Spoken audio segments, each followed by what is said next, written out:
6 اهداف في مباراتين قدام الزمالك وقدام انبي. جرائيه اهلي، انت مش معودنا على كده. الاهلي النهارده بيكسب انبي 3-0 زي ما هزم الزمالك 3-0 في مباراه القمه. النهارده الاداء ده زي ما هنقول ان هو كويس وحلو وكل الكلام ده، بس هو اداء يدين لعيبه النادي الاهلي. ايوه، يدين لعيبه النادي الاهلي البهوات البشوات اللي بيلعبوا بمزاجهم وجم يفتكروا ان هم لعيبه كبار، وان الاهلي بيمتلك اعلى سكواد في اخر 3 مباريات في الدوري.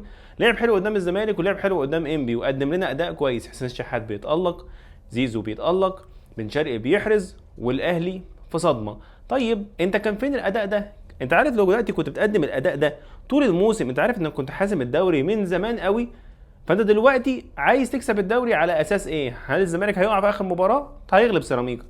بيراميدز يعني فريق تعبان. لكن احنا بنتكلم، هل انت تستحق الدوري السنه دي؟ طبعا لا. وبالتالي هو فوز يعني ايه مخلينا احنا كجمهور للنادي الاهلي مستغرب. هو كان فين ادائك ده من بدري؟